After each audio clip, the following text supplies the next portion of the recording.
आणि रुपाली ठोंबरे सध्या आपल्यासोबत आहेत फोनवरून। रुपालीताई नमस्कार। अत्यंत गलिच्छ आणि संतापजनक प्रकार साताऱ्यातल्या फलटणमध्ये घडलेला आहे। पोलीस निरीक्षकाने महिला डॉक्टरवर बलात्कार केलाय आणि त्या डॉक्टरने आत्महत्या केली आहे।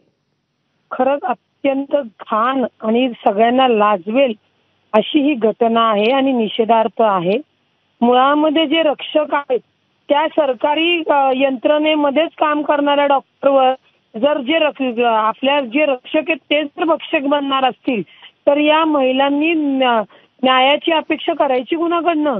त्याच्यामुळे माझी सरकारला विनंती आहे, माझी इथल्या SP ला, माझी गृहमंत्री जे आहेत राज्य गृहमंत्री त्यांना विनंती आहे, तातडीने ते दोन्ही पोलीस निलंबित करा आणि त्यांच्यावर गुन्हा दाखल करा, जेणेकरून ज्या रक्षकांना वाटतं की आम्ही काही केलं तरी काही होऊ शकत नाही त्या म्हणजे डॉक्टर महिलेवर अत्याचार करून तिला आत्महत्या करायला भाग लावणारे पोलीस हे असूच शकत नाहीत। त्याच्यामुळे तातडीने त्या पोलिसांवर निलंबनाची पहिली कारवाई झाली पाहिजे आणि त्याच्यानंतर त्यांच्यावर गुन्हा दाखल होऊन त्या तपासामध्ये गोष्टी येतील। कारण का मयताने हातावर लिहिलेले लक्षात घ्या, फार महत्वाचं आहे।